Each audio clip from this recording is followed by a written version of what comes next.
Graça e paz, seja bem-vindo a mais uma lição da carta de Paulo aos Efésios.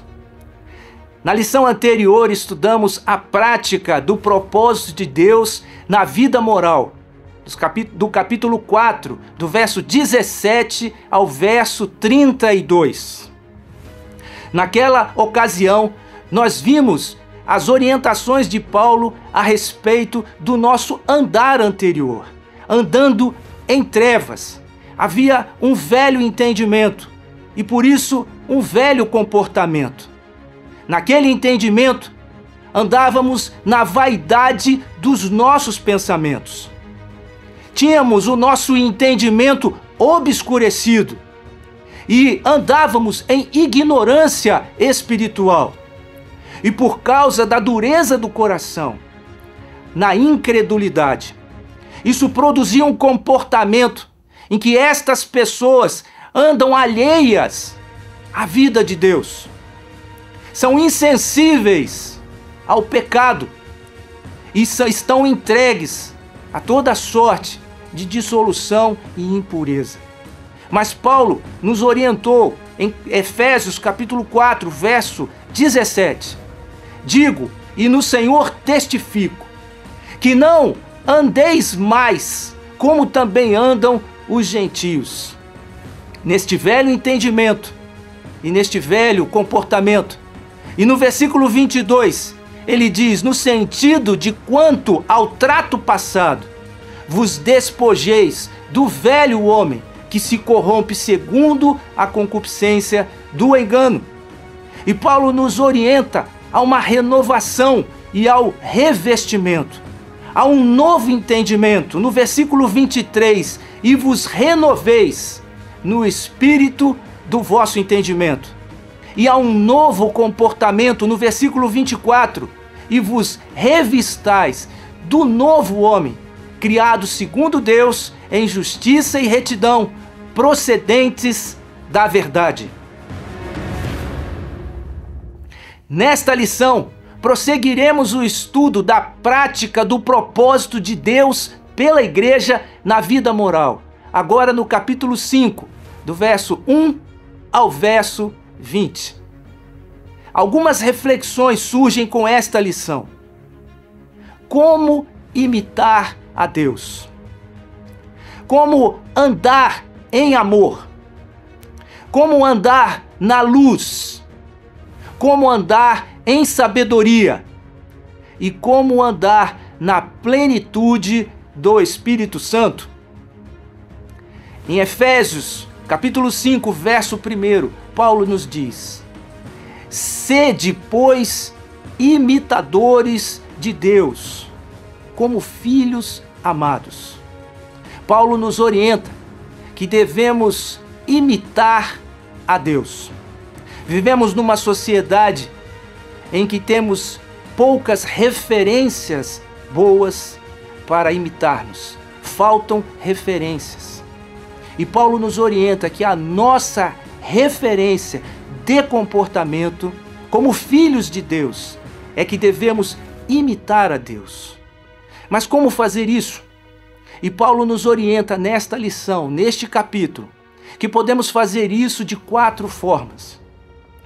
Andando em amor, andando na luz, andando em sabedoria e andando no Espírito Santo.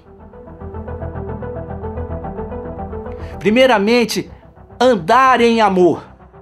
Como podemos andar em amor? Em 1 João, capítulo 4, versos 8, 10 e 11, João nos diz: aquele que não ama, não conhece a Deus, pois Deus é amor. Nisto consiste o amor, não em que nós tenhamos amado a Deus, mas em que Ele nos amou e enviou seu Filho como propiciação pelos nossos pecados. Amados, se Deus de tal maneira nos amou, devemos nós também amar uns aos outros. Se quisermos imitar a Deus, e Deus é amor, então nós também devemos andar em amor. E no capítulo 5, verso 2, Paulo nos dá orientações de como devemos andar em amor. E andai em amor, como também Cristo nos amou e se entregou a si mesmo por nós, como oferta e sacrifício a Deus em aroma suave. Devemos imitar a Jesus, amando como Ele nos amou e se entregando como Ele se entregou por nós. Amor é altruísta, é uma atitude de entrega ao próximo, é uma atitude de entrega, de oferta e sacrifício a Deus. Assim nós devemos amar ao nosso próximo, como Cristo nos amou. E no versículo 3 e versículo 4, Paulo vai falar a respeito de alguns pecados que embaraçam o amor, dificultam este andar em amor. No verso 3 ele vai falar dos pecados sexuais e no verso 4 dos pecados da linguagem. Mas a impudicícia e toda sorte de impurezas ou cobiça nem sequer se nomeie entre vós, como convém a santos. Paulo lista alguns pecados sexuais. A impudicícia é um andar sem pudor. A impureza sexual e a cobiça são pecados que trazem o egoísmo à pessoa. É o pensar apenas em si. E isso é contrário ao amor que é altruísta. Vivemos numa sociedade permeada pela sexualidade. E Paulo nos adverte que nem mesmo devemos nomear estes pecados entre os santos. A solução que Paulo apresenta é extirpar do meio, é evitar este ambiente de sexualidade. No verso 4, ele diz: nem conversação torpe, nem palavras vãs ou chocarrices, coisas essas inconvenientes, antes, pelo contrário, ações de graça. Então ele lista alguns pecados da linguagem: a conversação torpe, as palavras vãs, as chocarrices, que são gozações, zombarias. São pecados que também criam um ambiente inconveniente ao amor. E a solução que Paulo apresenta é substituir esta linguagem. Antes, pelo contrário, devemos falar e ter na nossa linguagem ações de graça. No verso 5, Paulo faz uma séria advertência.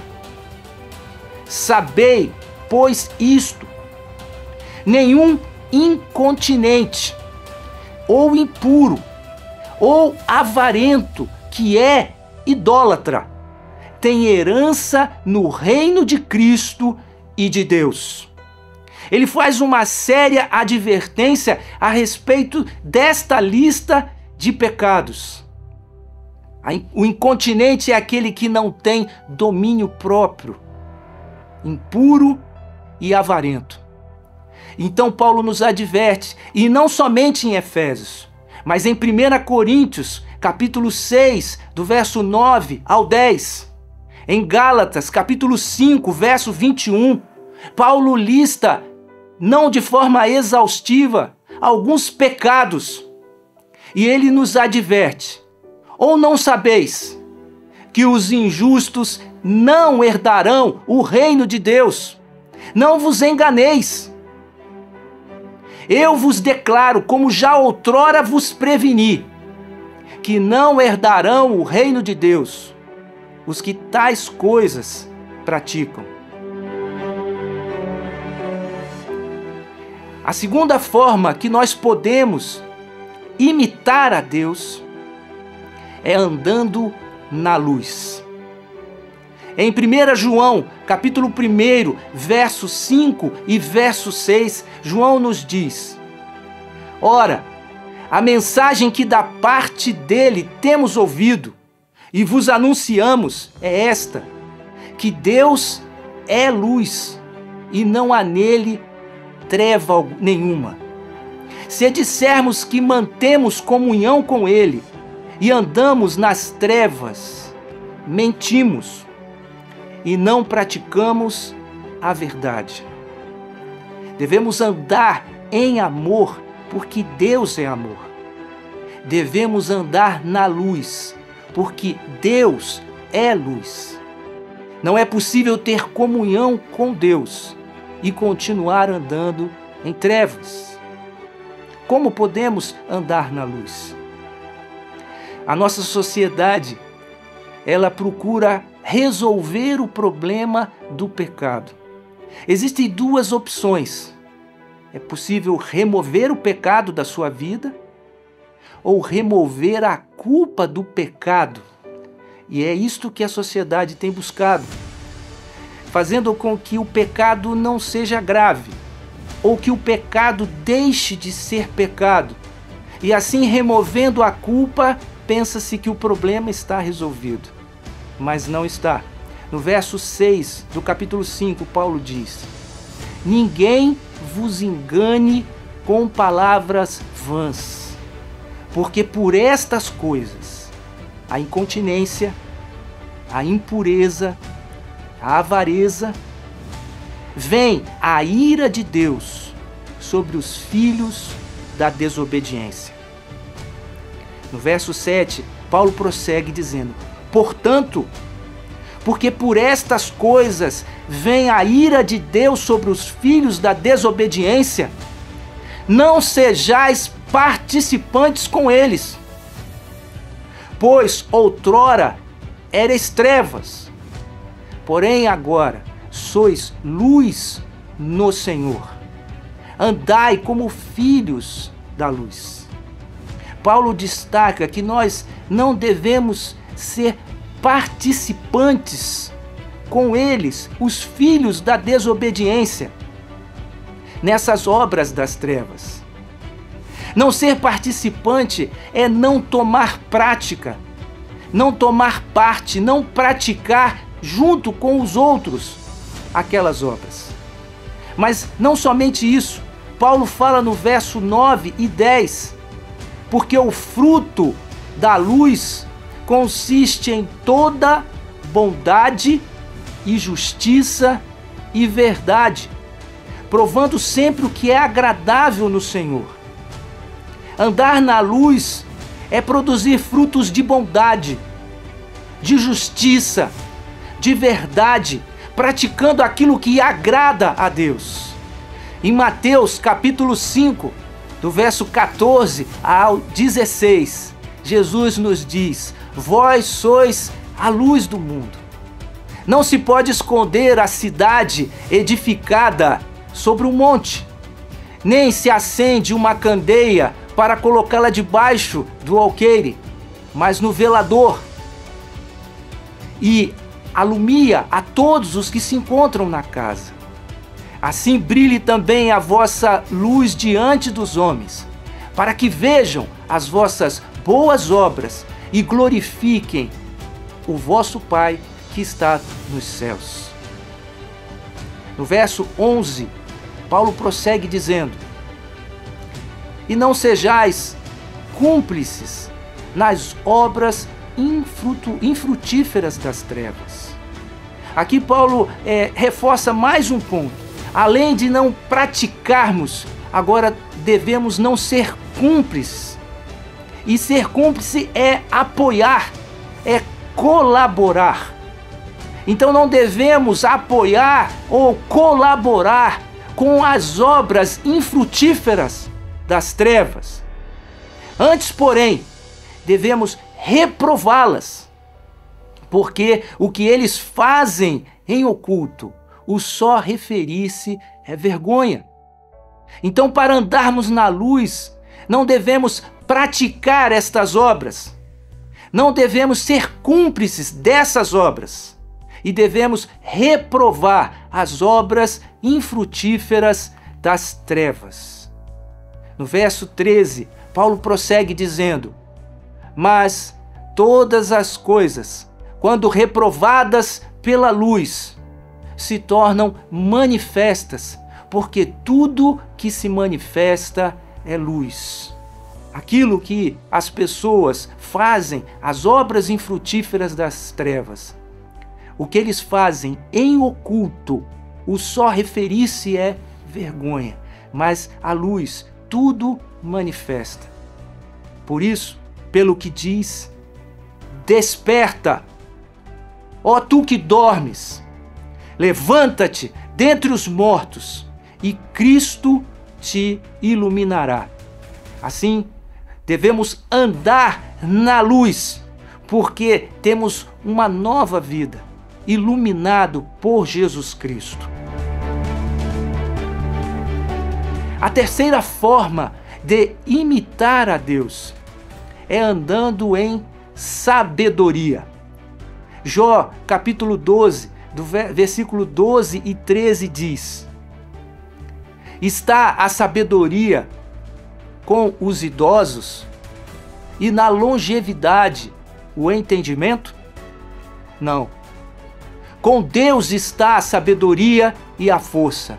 Ele tem conselho e entendimento. Como podemos andar em sabedoria? No verso 15, Paulo nos responde: portanto, vede prudentemente como andais, não como nécios, e sim como sábios.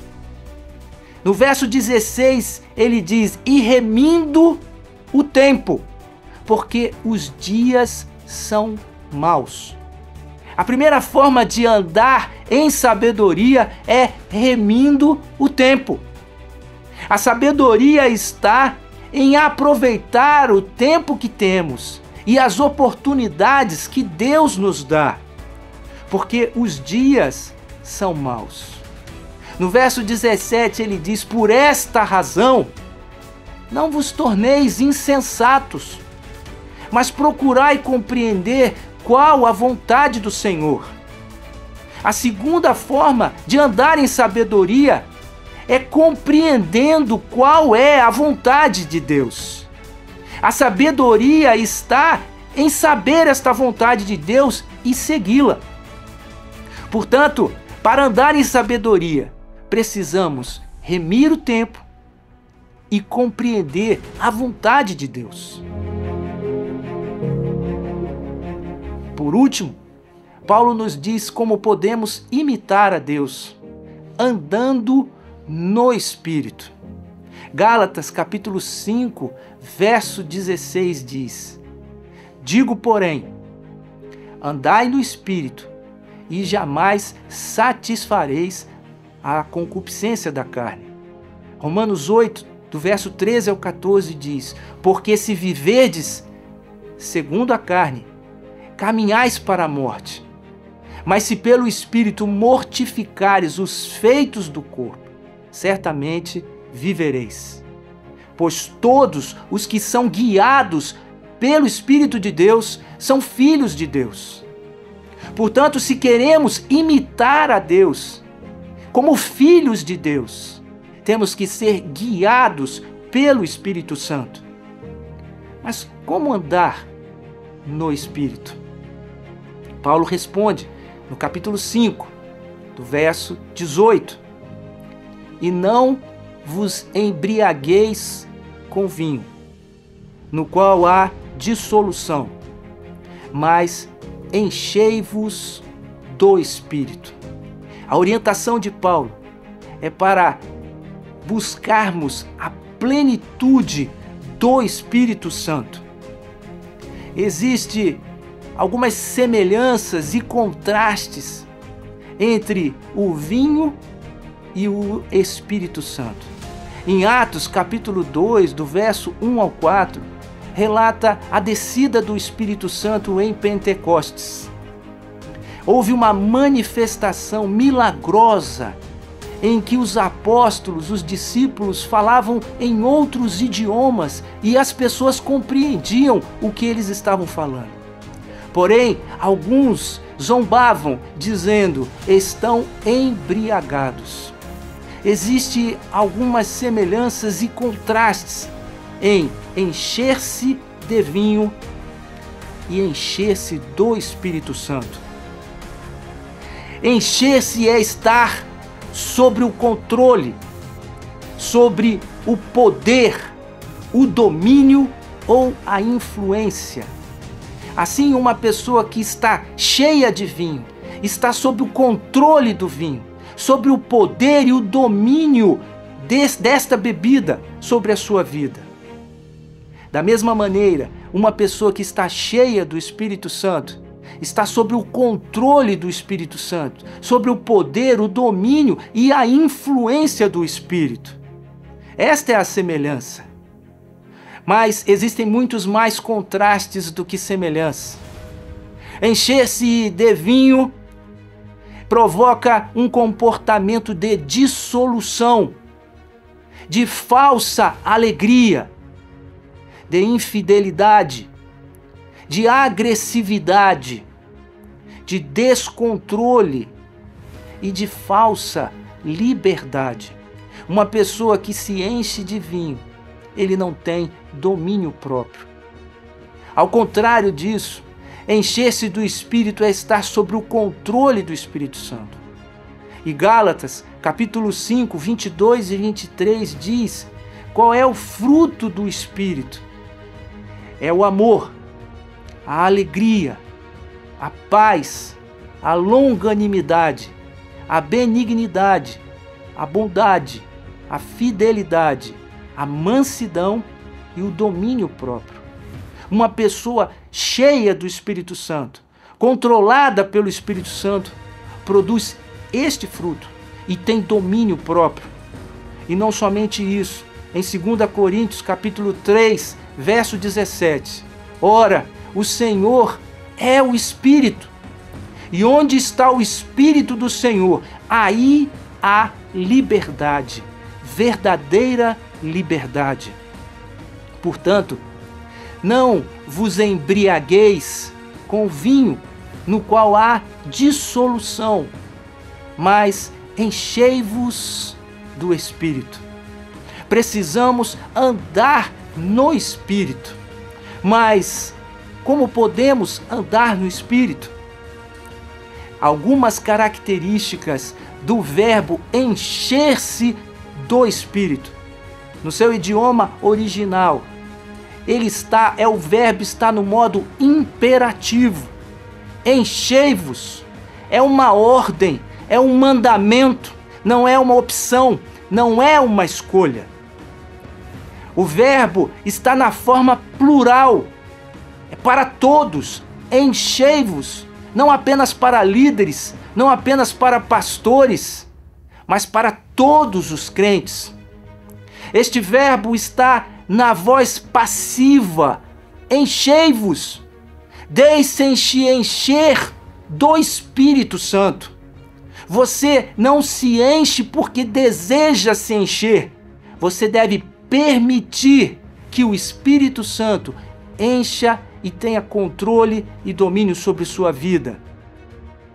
E em quarto lugar, este verbo está no tempo presente contínuo. Enchei-vos do Espírito é uma ação contínua que necessita de uma renovação. Se você foi cheio do Espírito Santo ontem, precisa ser cheio do Espírito Santo hoje. Efésios capítulo 5, verso 19 ao 21, Paulo vai nos apresentar condições. Como podemos ser cheios do Espírito Santo? Falando entre vós, com salmos, entoando e louvando de coração ao Senhor, com hinos e cânticos espirituais, dando sempre graças por tudo a nosso Deus e Pai, em nome de nosso Senhor Jesus Cristo, e sujeitando-vos uns aos outros no temor de Cristo. Precisamos meditar um pouco nessas condições que Paulo nos apresenta para sermos cheios do Espírito Santo. Em primeiro lugar, Paulo fala da comunhão, falando entre vós. Para ser cheio do Espírito Santo, temos que estar em comunhão, falando entre nós e falando a palavra de Deus. É a comunhão entre os irmãos e a comunhão com a palavra, falando entre vós com salmos. A segunda condição é a adoração sincera, entoando e louvando de coração ao Senhor, com hinos e cânticos espirituais. O único culto que Deus aceita é o culto da sinceridade de coração, porque o Senhor procura os verdadeiros adoradores que o adorem em espírito e em verdade. Portanto, a segunda condição é a adoração sincera.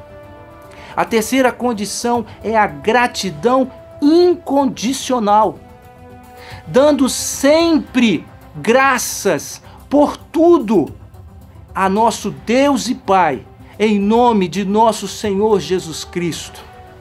É uma gratidão permanente, dando sempre graças. E é uma gratidão incondicional por tudo, por todas as coisas, independente das circunstâncias, porque o justo viverá pela fé. E a quarta condição é a sujeição mútua, sujeitando-vos uns aos outros no temor de Cristo. Portanto, para andarmos no Espírito, precisamos observar estas questões que Paulo nos apresenta. Assim, Paulo nos orienta que para imitarmos a Deus, devemos andar em amor, andar na luz, andar em sabedoria e andar sob o controle do Espírito Santo. Algumas reflexões que podemos tirar destas lições de Paulo é a respeito da plenitude da Trindade. Em Efésios capítulo 1, verso 22 e 23, Paulo nos apresentou a plenitude do Filho. E pôs todas as coisas debaixo dos pés, e para ser o cabeça sobre todas as coisas, o deu à igreja, a qual é o seu corpo, a plenitude daquele que a tudo enche em todas as coisas. Em Efésios capítulo 3, verso 19, Paulo nos apresentou a plenitude do Pai e conhecer o amor de Cristo, que excede todo entendimento, para que sejais tomados de toda a plenitude de Deus, a plenitude do Pai.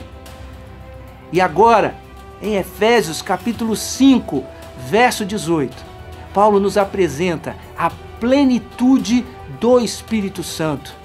E não vos embriagueis com vinho, no qual há dissolução, mas enchei-vos do Espírito. Como é incompreensível isso. Como podemos ser cheios de toda a plenitude da Trindade? Mas isso Paulo nos orienta e nos ensina.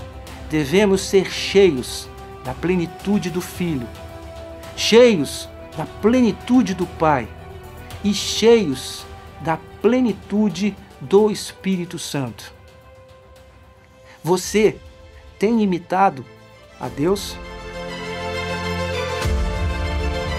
Chegamos ao final de mais uma lição.